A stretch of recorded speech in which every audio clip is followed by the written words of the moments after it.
नमस्कार दोस्तों, आपका बहुत बहुत स्वागत करते हैं। तो चलिए दोस्तों, आज हम लोग देखते हैं बौद्ध धर्म के बारे में। किसके बारे में दोस्तों? तो बौद्ध धर्म के बारे में। आज का जो हम लोग का टॉपिक है वह है बौद्ध धर्म।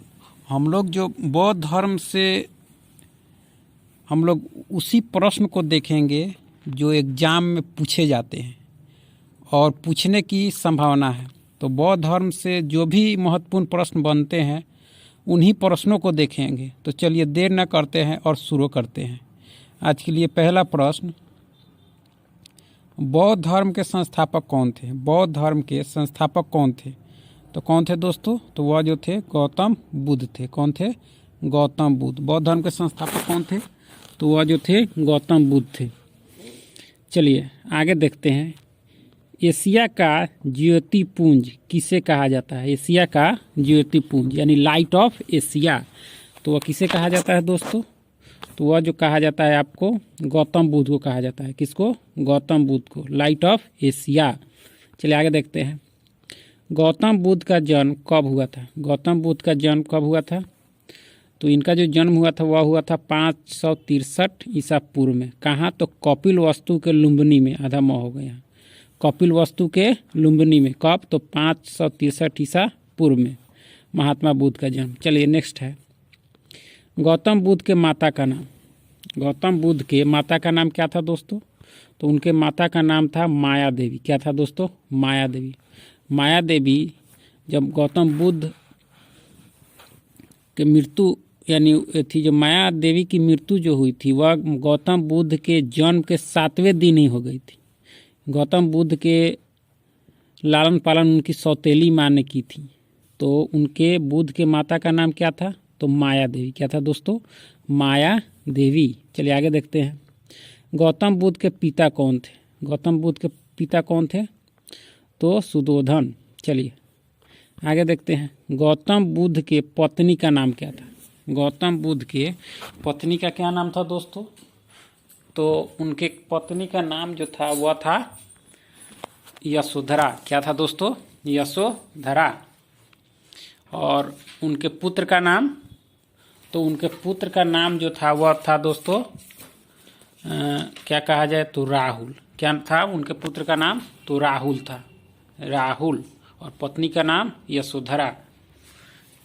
और उनकी जो शादी हुई थी वह 16 वर्ष की ही अवस्था में हो गई थी। किनकी शादी? तो गौतम बुद्ध की शादी। चलिए आगे देखते हैं। महात्मा बुद्ध के बचपन का नाम था। महात्मा बुद्ध के बचपन का नाम था, क्या था नाम? तो वह जो नाम था वह था सिद्धार्थ। क्या नाम था दोस्तों? सिद्धार्थ। बचपन का नाम क्या था? सिद्धार्थ। चलिए आगे देखते हैं। सिद्धार्थ ने कितनी वर्ष की अवस्था में गृह त्याग किया था? तो कितनी वर्ष की अवस्था में? तो 29 वर्ष की अवस्था में। कितने वर्ष? तो 29 वर्ष की अवस्था में। चलिए आगे देखते हैं। बौद्ध धर्म में गृह त्याग को क्या कहा गया है? बौद्ध धर्म में गृह त्याग को क्या कहा गया है? तो यह जो कहा गया है वह कहा गया है महाभिनिष्क्रमण। चलिए आगे देखते हैं। सिद्धार्थ के प्रथम गुरु हुए। सिद्धार्थ के प्रथम गुरु कौन हुए? तो अलार कलाम हुए। क्या हुए? अलार कलाम। जिनसे उन्होंने सांख्य दर्शन की शिक्षा ली थी। किनसे? तो अलार कलाम से। और वो सिद्धार्थ के प्रथम गुरु भी हुए। चलिए आगे देखते हैं। बुद्ध को कितने वर्ष की अवस्था में ज्ञान की प्राप्ति हुई? तो कितने वर्ष की अवस्था में? तो उनको जो ज्ञान की प्राप्ति हुई थी वह 35 वर्ष की अवस्था में हुई थी। और 6 वर्ष के कठिन तपस्या के बाद 35 वर्ष की अवस्था में उनको ज्ञान की प्राप्ति हुई थी। चलिए आगे देखते हैं। सिद्धार्थ को ज्ञान की प्राप्ति हुई। सिद्धार्थ को ज्ञान की प्राप्ति हुई। तो सिद्धार्थ को ज्ञान की प्राप्ति कहाँ हुई थी? तो वैशाख की पूर्णिमा। कहाँ हुई थी? तो उनकी वैशाख की पूर्णिमा की रात निरंजना नदी के किनारे। किस नदी के किनारे? तो निरंजना नदी के किनारे हुई थी ज्ञान की प्राप्ति। किनको? तो महात्मा बुद्ध को, जिसका नाम फल्गु नदी भी कहा जाता है। फल्गु नदी भी कहा जाता है। निरंजना नदी को फल्गु नदी भी कहा जाता है, जो कहाँ है? आपके बोध गया में। कहाँ है? बोध गया में। और उनको जो ज्ञान की प्राप्ति हुई थी वह पीपल वृक्ष के नीचे। कब? तो वैशाख की पूर्णिमा की रात निरंजना नदी के किनारे। चलिए आगे देखते हैं। सिद्धार्थ को ज्ञान प्राप्ति के बाद किस नाम से जाने गए? ये जब उनको सिद्धार्थ को ज्ञान की जब प्राप्ति हो गई तो उनको किस नाम से जाना गया? तो बुद्ध के नाम से। किस नाम से? तो बुद्ध के नाम से। चलिए आगे देखते हैं। बुद्ध ने अपना प्रथम उपदेश कहाँ दिया था? प्रथम उपदेश उन्होंने कहाँ दिया था? तो वह दिया था सारनाथ में। कहाँ दोस्तों? सारनाथ में, जिसे बौद्ध ग्रंथों में धर्म चक्र प्रवर्तन कहा गया। उनके प्रथम उपदेश को क्या कहा गया? तो धर्म चक्र प्रवर्तन। और प्रथम उपदेश कहाँ दिया था? तो सारनाथ में। चलिए आगे देखते हैं। बुद्ध ने अपने सर्वाधिक उपदेश कहाँ दिए? बुद्ध ने अपने सर्वाधिक उपदेश कहाँ दिए थे? तो श्रावस्ती में दिए थे। कहाँ दिए थे? श्रावस्ती में। चलिए आगे देखते हैं। बुद्ध ने अपने उपदेश किस भाषा में दिए? तो किस भाषा में दिए? तो वह जो दिए थे वो दिए थे पाली भाषा में। किस भाषा में? पाली। चलिए आगे देखते हैं। बुद्ध की मृत्यु 80 वर्ष की अवस्था में कब हुई? तो कब हुई? तो 483 ईसा पूर्व में। कहाँ? तो कुशीनगर में। कहाँ? कुशीनगर यानी कुशीनगर में। चलिए आगे देखते हैं। बुद्ध की मृत्यु को बौद्ध धर्म में क्या कहा गया है? तो क्या कहा गया है? उनकी मृत्यु को बौद्ध धर्म में क्या कहा गया है? तो महापरिनिर्वाण कहा गया है। क्या कहा गया है? महापरिनिर्वाण कहा गया है। चलिए आगे देखते हैं। बुद्ध के प्रमुख अनुयायी शासक थे। बुद्ध के प्रमुख अनुयायी शासक कौन कौन थे? तो जो प्रमुख थे वो थे बिंबिसार, प्रसेनजीत तथा उदयन। चलिए आगे देखते हैं। बुद्ध के जन्म एवं मृत्यु की तिथि को चीनी परंपरा के किस अभिलेख के आधार पर निश्चित किया गया है? तो किस अभिलेख के आधार पर किया गया है? तो यह जो किया गया है आपके कैंटोन अभिलेख के आधार पर। कैंटोन अभिलेख के आधार पर। चलिए आगे देखते हैं। बौद्ध धर्म के बारे में हमें विशद ज्ञान प्राप्त होता है। बौद्ध धर्म के बारे में हमें विशद ज्ञान प्राप्त होता है। कहाँ से? तो वह जो होता है त्रिपिटक से होता है। कहाँ से होता है? त्रिपिटक। त्रिपिटक कौन कौन से हैं? तो विनय पिटक, सूत्र पिटक और अभिधम्म पिटक। यानी सूत्र पिटक में महात्मा बुद्ध के उपदेशों को संग्रहित किया गया। इसको लोग याद रखता है कि महात्मा बुद्ध ने अपने उपदेश किस तरह दिए थे? तो शोक। और तो शोक के मतलब हो गया सूत्र पिटक। इस तरह लोग याद करते हैं इसको। चलिए आगे देखते हैं। तीनों पिटकों की भाषा है। तीनों पिटकों की भाषा क्या थी? यानी क्या है? तो पाली। क्या है? पाली। चलिए आगे देखते हैं। बौद्ध धर्म में किसकी परिकल्पना नहीं है? बौद्ध धर्म में किसकी परिकल्पना नहीं है? तो आत्मा की परिकल्पना नहीं है। किसकी नहीं है? तो आत्मा की। चलिए आगे देखते हैं। बौद्ध धर्म में किसकी मान्यता है? तो किसकी मान्यता है? तो पुनर्जन्म की मान्यता है। चलिए आगे देखते हैं। विश्व दुखों से भरा है का सिद्धांत बुद्ध ने कहाँ से लिया है? तो कहाँ से लिया है? तो वह जो लिया है आपके उपनिषद से लिया है। कहाँ से? उपनिषद से। यानी महात्मा बुद्ध ने कहा था कि विश्व दुखों से भरा है, और यह जो सिद्धांत उन्होंने कहाँ से लिया था? तो उपनिषद से लिया था। चलिए आगे देखते हैं। बुद्ध के अनुयायी कितने भागों में विभाजित थे? तो कितने भागों में विभाजित थे उनके अनुयायी? तो वह जो थे आपके 2 भागों में। कितने भागों में? 2 भागों में। पहला भिक्षुक, बौद्ध धर्म के प्रचार के लिए जिन्होंने संन्यास ग्रहण किया उन्हें भिक्षु कहा गया।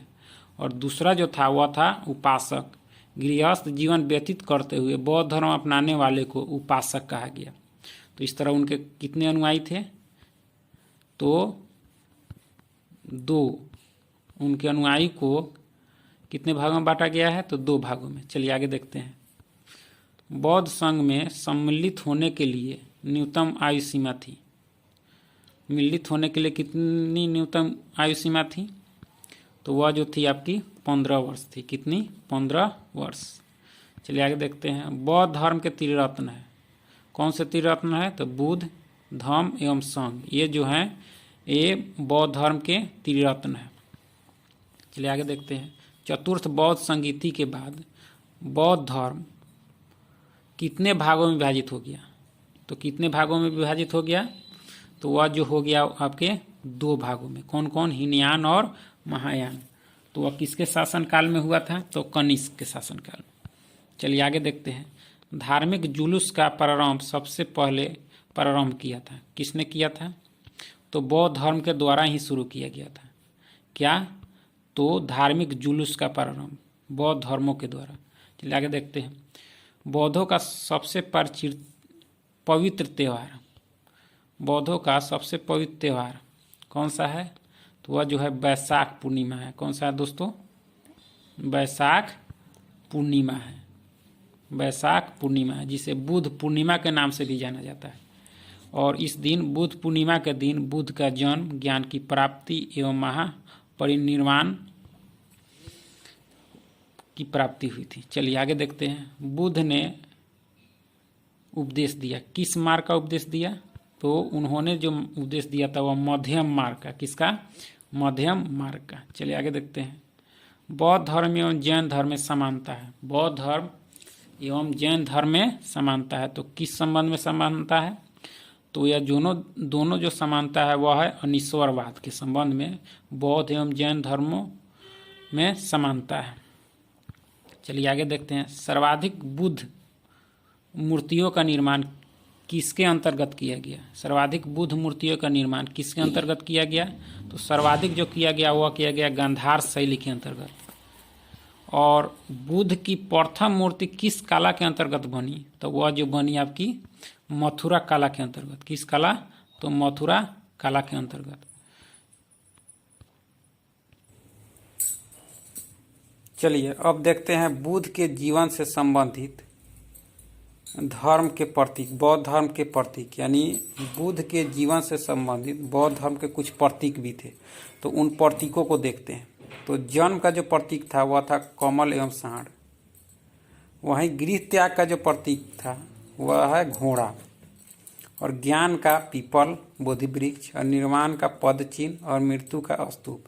यानी यह जो थे वह बौद्ध धर्म के से संबंधित कुछ प्रतीक है। जन्म के कमल एवं सांड, गृह त्याग का घोड़ा, ज्ञान का पीपल, निर्वाण का पद चिन्ह और मृत्यु का स्तूप। चलिए अब देखते हैं दोस्तों